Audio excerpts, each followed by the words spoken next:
ਸਤਨਾਮ ਸ਼੍ਰੀ ਵਾਹਿਗੁਰੂ ਸਾਹਿਬ JIO. ਪਰਮ ਸਨਮਾਨਯੋਗ ਗੁਰੂ ਰੂਪ ਗੁਰੂ ਖਾਲਸਾ ਸਾਧ ਸੰਗਤ ਜੀ, ਵਾਹਿਗੁਰੂ ਜੀ ਕਾ ਖਾਲਸਾ, ਵਾਹਿਗੁਰੂ ਜੀ ਕੀ ਫਤਿਹ। ਸੱਚੇ ਪਾਤਸ਼ਾਹ ਧੰਨ ਸ਼੍ਰੀ ਗੁਰੂ ਅਰਜਨ ਦੇਵ ਸਾਹਿਬ ਜੀ ਮਹਾਰਾਜ ਅੰਮ੍ਰਿਤਸਰ ਦੇ ਸਰੋਵਰ ਦੇ ਕੰਢੇ 'ਤੇ ਬੈਠ ਕੇ ਮੁੱਖ ਵਾਕ ਦਾ ਉਚਾਰਨ ਕਰਕੇ ਸਰੋਵਰ ਦੀ ਕਾਰ ਸੇਵਾ ਕਰਵਾਉਂਦੇ ਸਨ। ਅਣਗਿਣਤ ਲੋਕਾਂ ਦੀ ਭੀੜ ਚਾਰੇ ਪਾਸੇ ਲੱਗੀ ਰਹਿੰਦੀ ਸੀ। ਚਿਣਾਈ ਕਰਦੇ ਅਤੇ ਮਿੱਟੀ ਪੁੱਟ ਕੇ ਗੁਰੂ ਗੁਰੂ ਕਹਿੰਦੇ ਸਨ ਅਤੇ ਵੱਡੇ ਭਾਗਾਂ ਵਾਲੇ ਵਾਹਿਗੁਰੂ ਦੇ ਨਾਮ ਦਾ ਸਿਮਰਨ ਕਰਦੇ ਸਨ। ਆਦ ਮਾਇਆ ਦੇ ਪਤੀ ਸ਼੍ਰੀ ਵਾਹਿਗੁਰੂ ਜੀ, ਜਿਹੜੇ ਜਗਤ ਨੂੰ ਸਿਰਜਣ ਵਾਲੇ, ਪਾਲਣ ਵਾਲੇ ਅਤੇ ਖ਼ਤਮ ਕਰਨ ਵਾਲੇ ਹਨ, ਤਿੰਨਾਂ ਲੋਕਾਂ ਦੇ ਵੱਡੇ ਸੁਆਮੀ, ਜਿਹੜੇ ਦੀਨ ਦਿਆਲ ਸਦਾ ਆਪਣੇ ਭਗਤਾਂ ਦੇ ਅਧੀਨ ਰਹਿੰਦੇ ਹਨ। ਸੱਚਖੰਡ ਵਿੱਚ ਉਹਨਾਂ ਨੇ ਸਭ ਕੁਝ ਜਾਣ ਲਿਆ ਅਤੇ ਆਪਣੇ ਨਿਕਟਵਰਤੀਆਂ ਨੂੰ ਕਹਿਣ ਲੱਗੇ, ਮੈਂ ਸ਼੍ਰੀ ਗੁਰੂ ਨਾਨਕ ਦੇਵ ਜੀ ਦਾ ਤਨ ਧਾਰਨ ਕੀਤਾ ਸੀ, ਲੋਕਾਂ ਨੂੰ ਨਰਕਾਂ ਵਿੱਚ ਪੈਣ ਤੋਂ ਬਚਾਇਆ। ਹੁਣ ਸ਼੍ਰੀ ਗੁਰੂ ਨਾਨਕ ਦੇਵ ਜੀ ਦਾ ਪੰਜਵਾਂ ਸਰੂਪ ਸ਼੍ਰੀ ਗੁਰੂ ਅਰਜਨ ਦੇਵ ਜੀ ਹਨ। ਉਹਨਾਂ ਦੇ ਅੰਦਰ ਜਗਤ ਵਾਸਤੇ ਬਹੁਤ ਸਨੇਹ ਹੈ। ਉਹ ਵਿਸ਼ਾਲ ਭਗਤ ਵੇਸ਼ ਵਿੱਚ ਛੁਪੇ ਹਨ ਅਤੇ ਭਗਤੀ ਪੰਥ ਦੀ ਪਾਲਣਾ ਕਰਨਾ ਚਾਹੁੰਦੇ ਹਨ। ਇਸ ਉਪਾਅ ਵਿੱਚ ਉਹ ਵੱਡੀ ਪੱਧਰ 'ਤੇ ਲੱਗੇ ਹਨ। ਸਦਾ ਹੀ ਮਨੁੱਖਾਂ ਦੇ ਕਲਿਆਣ ਕਰਨ ਲਈ ਡਟੇ ਰਹਿੰਦੇ ਹਨ। ਉਹ ਇੱਕ ਅੰਮ੍ਰਿਤ ਸਰੋਵਰ ਬਣਾ ਰਹੇ ਹਨ, ਇੱਕ ਮਹਾਨ ਮਹਾਤਮ ਨੂੰ ਪ੍ਰਗਟ ਕਰਨ ਲੱਗੇ ਹਨ। ਉਸ ਸਰੋਵਰ ਦੇ ਦਰਮਿਆਨ ਸ਼੍ਰੀ ਹਰਿਮੰਦਰ ਸਾਹਿਬ ਬਣਾਉਣਾ ਚਾਹੁੰਦੇ ਹਨ, ਜਿਹੜਾ ਸਾਰੀ ਧਰਤੀ 'ਤੇ ਅਦਭੁਤ ਸੁੰਦਰ ਹੋਵੇਗਾ, ਜਿਸ ਵਿੱਚ ਮਹਾਨ ਭਜਨ ਕੀਰਤਨ ਹੋਵੇਗਾ। ਚਾਰੇ ਪਾਸਿਆਂ ਤੋਂ ਨਰ ਨਾਰੀ ਆ ਕੇ ਬੰਦਨਾ ਕਰਨਗੇ। ਉਸ ਦੇ ਅੰਦਰ ਨਿਰੰਤਰ ਭਗਤੀ ਹੋਵੇਗੀ। ਸਾਰੇ ਲੋਕ ਮੇਰੇ ਨਾਮ ਦਾ ਸਿਮਰਨ ਕਰਨਗੇ। ਪਖੰਡ ਰਹਿਤ ਅਤੇ ਉੱਤਮ ਪ੍ਰੇਮ ਨਾਲ ਭਰੇ ਕੀਰਤਨ ਵਿੱਚ ਲਿਵਲੀਨ ਹੋ ਜਾਣਗੇ। ਮੈਨੂੰ ਸਦਾ ਭਗਤੀ ਪਿਆਰੀ ਹੈ। ਮੈਂ ਸਦਾ ਉਹਨਾਂ ਦੇ ਅਨੁਸਾਰ ਹੀ ਰਹਿੰਦਾ ਹਾਂ। ਭਗਤੀ ਭੇਸ ਧਾਰ ਕੇ ਜਿਵੇਂ ਪ੍ਰਗਟ ਹੋਈ ਹੋਵੇ, ਭਗਤਾਂ ਦੇ ਅਧੀਨ ਹੋਇਆ ਮੈਂ ਇਸ ਤਰ੍ਹਾਂ ਵਿਖਾਵਾਂਗਾ। ਹੁਣ ਮੈਂ ਆਪ ਜਾ ਕੇ ਸਰੋਵਰ ਦੀ ਕਾਰ ਸੇਵਾ ਕਰਦਾ ਹਾਂ। ਛੁਪਣ ਹਿੱਤ ਮੈਂ ਆਪਣੇ ਰੂਪ ਨੂੰ ਪਲਟਾ ਲਵਾਂਗਾ। ਇਸ ਤਰ੍ਹਾਂ ਕਹਿ ਕੇ ਵਾਹਿਗੁਰੂ ਨੇ ਇੱਕ ਮਜ਼ਦੂਰ ਦਾ ਸਰੀਰ ਧਾਰਨ ਕਰ ਲਿਆ ਅਤੇ ਆਪਣੇ ਲੱਕ ਨੂੰ ਪਰਨਾ ਬੰਨ੍ਹ ਲਿਆ। ਮਿੱਟੀ ਪੁੱਟਣ ਵਾਸਤੇ ਇੱਕ ਕਹੀ ਨੂੰ ਮੋਢਿਆਂ 'ਤੇ ਧਰ ਲਿਆ ਅਤੇ ਹੱਥ ਵਿੱਚ ਇੱਕ ਟੋਕਰੀ ਫੜ ਲਈ। ਭਗਤਾਂ ਦੀ ਮਹਿਮਾ ਵਡਿਆਉਣ ਲਈ ਅਤੇ ਆਪਣਾ ਆਪ ਭਗਤਾਂ ਦੇ ਪ੍ਰੇਮ ਵਸ ਵਿਖਾਉਣ ਲਈ ਜਗਤ ਦੇ ਮਾਲਕ ਜਗਤ ਗੁਰੂ ਦੀ ਪੁਰੀ ਵਿੱਚ ਆਏ ਅਤੇ ਮਜ਼ਦੂਰਾਂ ਨਾਲ ਮਿਲ ਕੇ ਕਾਰ ਸੇਵਾ ਕਰਨ ਲੱਗੇ। ਬ੍ਰਹਮਾ ਆਦਿ ਸ਼ਿਵ ਜੀ ਨੂੰ ਜਦ ਇਹ ਪਤਾ ਲੱਗਾ ਤਾਂ ਕੌਤਕ ਵੇਖਣ ਵਾਸਤੇ ਸਾਰੇ ਦੇਵਤੇ ਜੈ ਜੈ ਕਹਿੰਦੇ ਆਕਾਸ਼ ਵਿੱਚ ਆਏ। ਅਦਭੁਤ ਗਤੀ ਵੇਖਣ ਵਾਸਤੇ ਆਕਾਸ਼ ਵਿੱਚ ਛਾ ਗਏ। ਬੜੇ ਹੈਰਾਨ ਹੋ ਕੇ ਆਪਸ ਵਿੱਚ ਕਹਿਣ ਲੱਗੇ, ਇਹਨਾਂ ਦੇ ਚਰਿੱਤਰ ਇਹੀ ਪ੍ਰਭੂ ਜਾਣਦੇ ਹਨ। ਆਪਣੇ ਪਿਆਰੇ ਦੇ ਸਦਾ ਹੀ ਹਿਤੂ ਬਣੇ ਰਹਿੰਦੇ ਹਨ। ਇਸ ਤਰ੍ਹਾਂ ਜਗਤ ਵਿੱਚ ਪ੍ਰਗਟ ਹੁੰਦੇ ਰਹਿੰਦੇ ਹਨ। ਸੰਸਾਰ ਵਿੱਚ ਪਹਿਲਾਂ ਇੱਕ ਭਗਤ ਸਰੂਪ ਧਾਰਿਆ ਹੈ, ਦੂਸਰਾ ਸਰੂਪ ਭਗਤ ਦੇ ਅਧੀਨ ਰਹਿਣ ਵਾਲਾ ਪ੍ਰਗਟ ਕੀਤਾ ਹੈ। ਭਗਤ ਕਬੀਰ ਜੀ ਦੇ ਘਰ ਗਏ ਸਨ ਅਤੇ ਵਣਜਾਰਾ ਬਣ ਕੇ ਵਣਜ ਚਲਾਈ ਸੀ। ਭਗਤ ਨਾਮਦੇਵ ਨੂੰ ਛਤਰ ਛੱਤ ਕੇ ਦਿੱਤਾ ਸੀ। ਭਗਤਾਂ ਦੇ ਵਸ ਵਿੱਚ ਰਹਿਣਾ, ਸਦਾ ਹੀ ਆਪਣਾ ਧਰਮ ਵਿਖਾਇਆ ਹੈ। ਮੰਦਰ ਨੂੰ ਫੇਰਿਆ ਅਤੇ ਮਰੀ ਹੋਈ ਗਊ ਨੂੰ ਜੀਵਤ ਕੀਤਾ। ਮੁਗਲ ਰੂਪ ਧਾਰ ਪ੍ਰਭੂ ਮਿਲੇ। ਸੈਨ ਦੀ ਖਾਤਰ ਨਾਈ ਦਾ ਰੂਪ ਧਾਰ ਕੇ ਰਾਜੇ ਪਾਸ ਗਏ। ਆਪਣੇ ਪਿਆਰੇ ਸੈਨ ਵਾਸਤੇ ਰਾਜੇ ਦੀ ਸੇਵਾ ਕੀਤੀ। ਕਿਹੜਾ ਕਿਹੜਾ ਇਹਨਾਂ ਦਾ ਕਰਮ ਗਿਣੀਏ, ਸਦਾ ਹੀ ਭਗਤਾਂ ਦੇ ਵਸ ਵਿੱਚ ਰਹਿੰਦੇ ਹਨ। ਸਮਰੱਥ ਪ੍ਰਭੂ ਨੇ ਇੱਕ ਕਹੀ ਫੜ ਲਈ ਅਤੇ ਟੋਕਰੀ ਦੂਸਰੇ ਹੱਥ ਵਿੱਚ ਫੜ ਲਈ। ਜਿਸ ਸਥਾਨ 'ਤੇ ਸ਼੍ਰੀ ਹਰਿਮੰਦਰ ਸਾਹਿਬ ਦੀ ਇਮਾਰਤ ਦੀ ਉਸਾਰੀ ਹੋਈ ਹੈ, ਉਸ ਥਾਂ ਤੋਂ ਜਾ ਕੇ ਮਿੱਟੀ ਪੁੱਟਣ ਲੱਗੇ। ਮਿੱਟੀ ਕੱਢ ਕੇ ਬਾਹਰ ਸੁੱਟਦੇ ਸਨ। ਸਾਰੇ ਦੇਵਤੇ ਵੇਖ ਰਹੇ ਸਨ। ਸਾਰੇ ਦੇਵਤੇ ਆਪਣੇ ਸਰੂਪ ਬਦਲ ਬਦਲ ਕੇ ਸਰੋਵਰ ਦੀ ਕਾਰ ਸੇਵਾ ਵਿੱਚ ਆ ਲੱਗੇ। ਉਹਨਾਂ ਨੂੰ ਪ੍ਰੇਰ ਕੇ ਕਾਰ ਕਰਵਾਉਂਦੇ ਸਨ। ਸਾਰਿਆਂ ਨੂੰ ਕਹਿ ਕੇ ਉਹਨਾਂ ਦਾ ਉਤਸ਼ਾਹ ਵਧਾਉਂਦੇ ਸਨ। ਇੱਕ ਮਾਤਰਾ ਵਿੱਚ ਮਿੱਟੀ ਪੁੱਟੀ ਤੇ ਸਾਰੀ ਕੱਢ ਕੇ ਬਾਹਰ ਸੁੱਟ ਦਿੱਤੀ। ਸ੍ਰੀ ਗੁਰੂ ਅਰਜਨ ਦੇਵ ਜੀ ਨਿਰਣੇ ਕਰਕੇ ਵੇਖ ਰਹੇ ਸਨ ਅਤੇ ਸੋਚ ਰਹੇ ਸਨ ਕਿ ਅੱਜ ਕਾਰ ਸੇਵਾ ਬੜੀ ਵੱਡੀ ਪੱਧਰ 'ਤੇ ਕਿਉਂ ਹੋ ਰਹੀ ਹੈ। ਬਾਹਰੋਂ ਸੰਗਤ ਵੀ ਹੋਰ ਨਹੀਂ ਆਈ ਹੈ। ਜਿੱਥੇ ਕਿੱਥੇ ਮਨੁੱਖ ਹੀ ਮਨੁੱਖ ਵਿਖਾਈ ਦੇ ਰਹੇ ਹਨ। ਇਹਨਾਂ ਦਾ ਅਨੁਪਮ ਭੇਸ ਹੈ ਤੇ ਅਦਭੁਤ ਸਰੂਪ ਹੈ ਅਤੇ ਕਾਰ ਸੇਵਾ ਵੀ ਬੜੀ ਸ਼ੁਭ ਗਤੀ ਨਾਲ ਕਰ ਰਹੇ ਹਨ। ਗੁਰੂ ਜੀ ਇਸ ਤਰ੍ਹਾਂ ਵਿਚਾਰ ਕਰਕੇ ਵੇਖਦੇ ਹਨ। ਉਹਨਾਂ ਸਾਰਿਆਂ ਵਿੱਚ ਇੱਕ ਸੁੰਦਰ ਡੀਲ ਡੌਲ ਵਾਲਾ ਵਿਅਕਤੀ ਸੀ। ਸੁੰਦਰ ਨੈਣ, ਸੋਚ ਰਹਿਤ ਅਤੇ ਸਾਰਿਆਂ ਨੂੰ ਉਹ ਛੈਲ ਛਬੀਲਾ ਪ੍ਰੇਰਿਤ ਕਰ ਰਿਹਾ ਸੀ। ਸਾਰੇ ਅਦਬ ਕਰਦੇ ਸਨ ਅਤੇ ਆਪਣੀਆਂ ਅਭਿਲਾਸ਼ਾਵਾਂ ਕਹਿ ਰਹੇ ਸਨ। ਜਗਤ ਵਿੱਚ ਇਸ ਤਰ੍ਹਾਂ ਦਾ ਕੋਈ ਸ਼੍ਰੋਮਣੀ ਨਹੀਂ ਹੈ ਜਿਹੜਾ ਇਸ ਪ੍ਰਕਾਰ ਦੀ ਲੀਲਾ ਵਿਖਾ ਸਕੇ। ਥੋੜ੍ਹੇ ਸਮੇਂ ਵਿੱਚ ਉਸ ਥਾਂ ਵਿਸ਼ਾਲ ਕਾਰ ਸੇਵਾ ਕੀਤੀ ਹੈ ਜਿੱਥੇ ਕਿ ਅਸੀਂ ਸ਼੍ਰੀ ਹਰਿਮੰਦਰ ਸਾਹਿਬ ਦੀ ਉਸਾਰੀ ਕਰਨੀ ਹੈ। ਸਾਰੇ ਸਰੋਵਰ ਵਿੱਚ ਉਸ ਸਥਾਨ ਤੋਂ ਬਹੁਤ ਛੇਤੀ ਮਿੱਟੀ ਕੱਢ ਲਈ ਹੈ। ਮੁਖ ਨਾਲ ਮਹਾਤਮ ਦਾ ਜਸ ਕਹਿ ਰਹੇ ਹਨ ਅਤੇ ਹੱਥਾਂ ਨਾਲ ਕਾਰ ਸੇਵਾ ਕਰ ਰਹੇ ਹਨ। ਬਹੁਤ ਸੁੰਦਰ ਸਰੀਰ ਹੈ। ਇੱਕ ਆਉਂਦਾ ਹੈ, ਇੱਕ ਜਾਂਦਾ ਹੈ। ਮਿੱਟੀ ਕੱਢ ਰਹੇ ਹਨ। ਗੁਰੂ ਜੀ ਨਿਗਾਹ ਕਰਕੇ ਵੇਖ ਰਹੇ ਹਨ। ਗੁਰੂ ਜੀ ਇਹ ਜਾਣ ਕੇ ਕਿ ਇਹ ਸਾਰੇ ਛਿਪੇ ਹੋਏ ਦੇਵਤੇ ਹਨ ਤਾਂ ਚੱਲ ਕੇ ਉੱਥੇ ਆ ਗਏ। ਜਿਵੇਂ ਚੜ੍ਹਦੇ ਸੂਰਜ ਨੂੰ ਵੇਖਦੇ ਹੀ ਕਮਲ ਫੁੱਲ ਖਿੜ ਜਾਂਦੇ ਹਨ, ਇਸ ਤਰ੍ਹਾਂ ਵੇਖ ਕੇ ਗੁਰੂ ਜੀ ਦੇ ਦੋਵੇਂ ਕਮਲ ਨੈਣ ਖਿੜ ਗਏ। ਪ੍ਰਭੂ ਜੀ ਦੀ ਇੱਕ ਜੋਤ ਸਰੂਪ ਨੂੰ ਵੇਖ ਕੇ ਗੁਰੂ ਜੀ ਬਹੁਤ ਉਮਾਹ ਵਿੱਚ ਆ ਗਏ। ਵੇਖਦਿਆਂ ਹੀ ਉਹਨਾਂ ਦੀ ਕੀਰਤੀ ਦਾ ਸੁਹਾਵਣੇ ਰਾਗ ਵਿੱਚ ਸਵੇਰ ਦੇ ਸਮੇਂ ਵਰਣਨ ਕੀਤਾ। ਸੂਹੀ ਰਾਗ ਵਿੱਚ ਸ੍ਰੇਸ਼ਟ ਛੰਤ ਬਣਾ ਕੇ ਬਿਲਾਵਲ ਰਾਗ ਨਾਲ ਮਿਲ ਕੇ ਗਾਇਆ। ਆਪਣੇ ਮਹਾਨ ਆਨੰਦ ਨੂੰ ਸੁਣਾ ਕੇ ਪ੍ਰਭੂ ਨੂੰ ਆਪਣੀ ਪ੍ਰਸੰਨਤਾ ਜਤਾ ਦਿੱਤੀ। ਸੂਹੀ ਮਹੱਲਾ ਪੰਜਵਾਂ।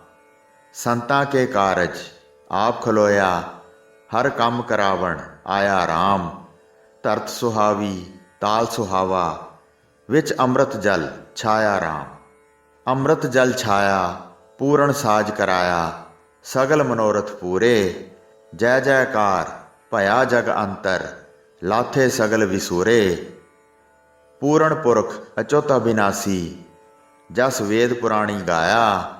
ਆਪਣਾ ਬਿਰਦ ਰੱਖਿਆ ਪਰਮੇਸ਼ਰ, ਨਾਨਕ ਨਾਮ ਧਿਆਇਆ। ਵਾਹਿਗੁਰੂ ਆਪ ਹੀ ਸੰਤਾਂ ਦਾ ਕੰਮ ਕਰਨ ਲਈ ਖੜਾ ਹੋਇਆ ਹੈ ਅਤੇ ਆਪੇ ਹੀ ਉਹਨਾਂ ਦਾ ਕੰਮ ਕਰਵਾਉਣ ਲਈ ਆਇਆ ਹੈ। ਸੁੰਦਰ ਧਰਤੀ, ਸੁੰਦਰ ਸਰੋਵਰ ਦੇ ਅੰਦਰ ਅੰਮ੍ਰਿਤ ਸਰੂਪ ਪਾਣੀ ਭਰਿਆ ਹੋਇਆ ਹੈ। ਅੰਮ੍ਰਿਤ ਰੂਪੀ ਪਾਣੀ ਸਰੋਵਰ ਨੂੰ ਪਰਿਪੂਰਨ ਕਰ ਰਿਹਾ ਹੈ। ਮੇਰਾ ਕੰਮ ਪੂਰਾ ਹੋ ਗਿਆ ਹੈ ਅਤੇ ਮੇਰੇ ਸਾਰੇ ਮਨੋਰਥ ਸੰਪੂਰਨ ਹੋ ਗਏ ਹਨ। ਪੂਰਨ ਪੁਰਖ ਅਹਿਲ ਅਤੇ ਅਮਰ ਸਾਹਿਬ ਦੀ ਕੀਰਤੀ ਵੇਦ ਪੁਰਾਣ ਗਾਇਨ ਕਰਦੇ ਹਨ।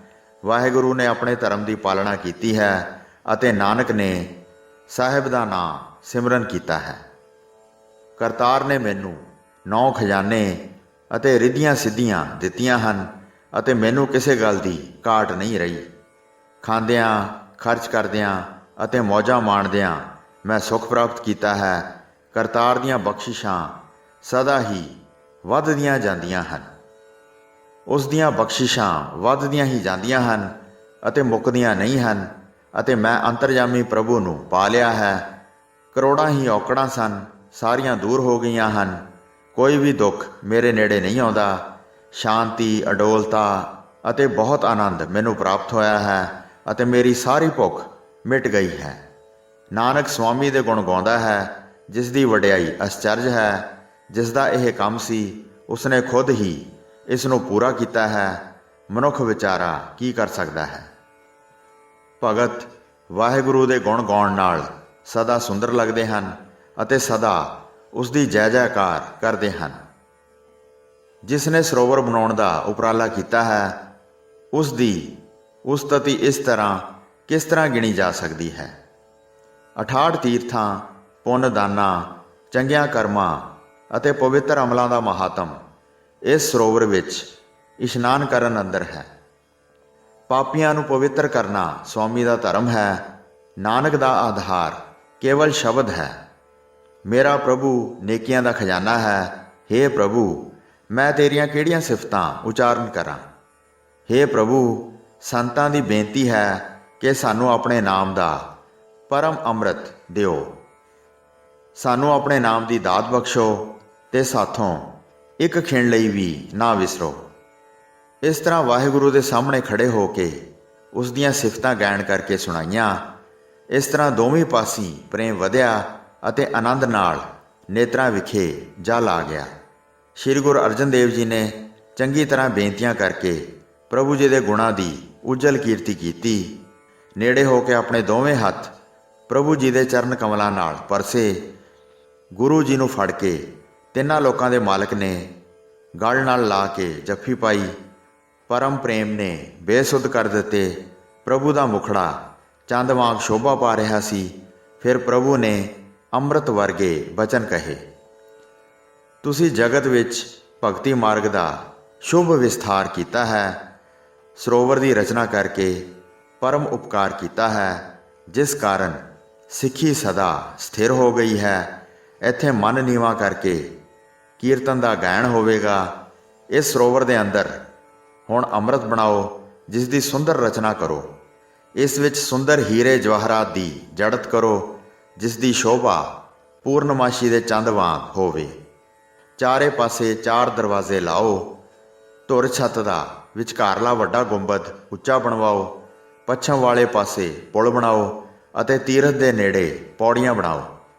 ਫਿਰ ਸ੍ਰੀ ਗੁਰੂ ਅਰਜਨ ਦੇਵ ਜੀ ਨੂੰ ਬਾਹਾਂ ਤੋਂ ਫੜ ਕੇ ਸਾਰੇ ਜਗਤ ਦੇ ਸਵਾਮੀ ਜੀ ਨੇ ਹਰਮੰਦਰ ਦੀ ਰਚਨਾ ਕਰਨ ਦੀ ਵਿਉਂਤ ਦੱਸੀ ਅਤੇ ਕਿਹਾ, ਇਹ ਮੇਰਾ ਸ੍ਰੇਸ਼ਟ ਮੰਦਰ ਹੋਵੇਗਾ, ਜਿਸ ਦੀ ਬਰਾਬਰੀ ਕੋਈ ਨਹੀਂ ਕਰ ਸਕੇਗਾ। ਤਿੰਨਾਂ ਲੋਕਾਂ ਵਿੱਚ ਅਜਿਹਾ ਕੋਈ ਨਹੀਂ ਹੋਵੇਗਾ ਜਿਸ ਦਾ ਭਜਨ ਪ੍ਰਤਾਪ ਨਿਤ ਐਸਾ ਬਣਿਆ ਰਹੇਗਾ। ਨਰਕਾਂ ਤੋਂ ਛੁਟਕਾਰਾ ਕਰਵਾਉਣ ਲਈ ਅਤੇ ਮੁਕਤੀ ਦੇਣ ਵਾਸਤੇ ਇੱਥੇ ਸਦਾ ਮੇਰਾ ਸਿਮਰਨ ਹੋਵੇਗਾ। ਜਿਹੜੇ ਮਨੁੱਖ ਹਿਰਦੇ ਵਿੱਚ ਪੂਰਨ ਸ਼ਰਧਾ ਧਾਰ ਕੇ ਕੀਰਤਨ ਗਾਉਣਗੇ, ਉਹ ਭਰਮਾਂ ਤੋਂ ਰਹਿਤ ਹੋ ਜਾਣਗੇ। ਉਹ ਸੰਸ਼ੇ ਰਹਿਤ ਹੋ ਕੇ ਅਤੇ ਜੀਵਨ ਮਰਨ ਦੇ ਬੰਧਨ ਨਾਸ਼ ਕਰਕੇ ਮੈਨੂੰ ਆ ਕੇ ਮਿਲਣਗੇ। ਇਤਿਆਦ ਸਭ ਵਿਉਂਤਾਂ ਦਸੀਆਂ। ਭਗਤੀ ਦਾ ਪ੍ਰਤਾਪ ਬਹੁਤ ਵਧਾਇਆ। ਜਿਵੇਂ ਜਿਵੇਂ ਕਰਕੇ ਸਿੱਖੀ ਦਾ ਵਿਸਥਾਰ ਕਰੋ, ਨਰਕਾਂ ਵਿੱਚ ਪੈਣ ਤੋਂ ਲੋਕਾਂ ਨੂੰ ਬਚਾਓ। ਫਿਰ ਤੁਰਕਾਂ ਨਾਲ ਯੁੱਧ ਕਰੋ। ਹੋਰ 5 ਦੇਹਾਂ ਵਿੱਚ ਜੋਤ ਦਾ ਪ੍ਰਵੇਸ਼ ਕਰੋ। ਖਾਲਸਾ ਪੰਥ ਦੀ ਵਿਸ਼ਾਲ ਰਚਨਾ ਕਰੋ, ਜਿਹੜੇ ਹਰ ਸਮੇਂ ਸਰੋਵਰ ਦੀ ਰੱਖਿਆ ਕਰਨਗੇ। ਉਹ ਸਦਾ ਮੇਰੀ ਕੀਰਤੀ ਕਰਨਗੇ। ਚੰਗੀ ਸ਼ੁਭ ਰੀਤੀ ਦਾ ਪ੍ਰਚਾਰ ਕਰੋ। ਫਿਰ ਮੇਰੇ ਸਰੀਰ ਵਿੱਚ ਸਮਾ ਜਾਓ, ਜਿਸ ਕਾਰਨ ਤੁਸੀਂ ਆਪਣਾ ਸਰੀਰ ਧਾਰਨ ਕੀਤਾ ਹੈ। ਉਸ ਮੰਦਰ ਨੂੰ ਬਣਾਓ। ਇਸ ਤਰ੍ਹਾਂ ਕਹਿ ਸੁਣ ਅਤੇ ਮਿਲ ਕੇ ਅੰਤਰ ਧਿਆਨ ਹੋ ਗਏ। ਪਰ ਦੇਵਤਿਆਂ ਦੇ ਸਮੂਹ ਨੇ ਬੜੇ ਪ੍ਰੇਮ ਨਾਲ ਸ੍ਰੀ ਗੁਰੂ ਅਰਜਨ ਦੇਵ ਜੀ ਨੂੰ ਵੰਦਨਾ ਕੀਤੀ ਅਤੇ ਬੜੇ ਹਿੱਤ ਨਾਲ ਬੇਨਤੀਆਂ ਕੀਤੀਆਂ। ਬੇਨਤੀਆਂ ਕਰ ਕਰਕੇ ਸਵਰਗਾਂ ਨੂੰ ਚਲੇ ਗਏ। ਆਪਸ ਵਿੱਚ ਮਿਲ ਕੇ ਸਤਿਗੁਰੂ ਜੀ ਦਾ ਜਸ ਕਰ ਰਹੇ ਸਨ।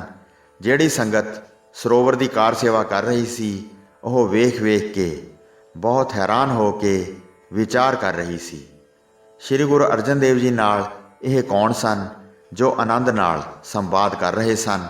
ਬੜੇ ਅਨੁਪਮ ਉਹਨਾਂ ਦੇ ਵਸਤਰ ਅਤੇ ਸਰੂਪ ਸੀ। ਇਹ ਕਿੱਥੋਂ ਆਏ ਸਨ ਅਤੇ ਕਿੱਥੇ ਚਲੇ ਗਏ ਹਨ? ਸਰੋਵਰ ਦੀ ਕਾਰ ਸੇਵਾ ਕਰਕੇ ਗਏ ਹਨ। ਇਹਨਾਂ ਦਾ ਭੇਦ ਕੋਈ ਨਹੀਂ ਜਾਣ ਸਕਿਆ ਹੈ।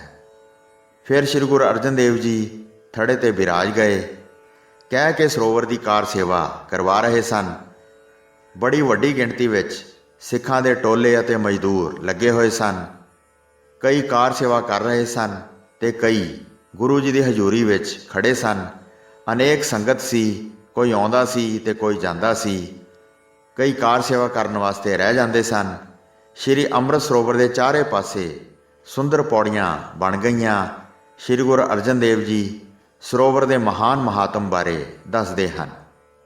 ਇਸ ਤਰ੍ਹਾਂ ਸ਼੍ਰੀ ਗੁਰੂ ਅਰਜਨ ਦੇਵ ਜੀ ਸਰੋਵਰ ਦੇ ਮਹਾਨ ਮਹਾਤਮ ਬਾਰੇ ਦੱਸਦੇ ਹਨ। ਹੋਈਆਂ ਭੁੱਲਾਂ ਚੁੱਕਾਂ ਦੀ ਖਿਮਾ ਬਖਸ਼ਣੀ ਜੀ। ਦਾਸ ਨੂੰ ਆਗਿਆ ਦਿਓ। ਵਾਹਿਗੁਰੂ ਜੀ ਕਾ ਖਾਲਸਾ, ਵਾਹਿਗੁਰੂ ਜੀ ਕੀ ਫਤਿਹ।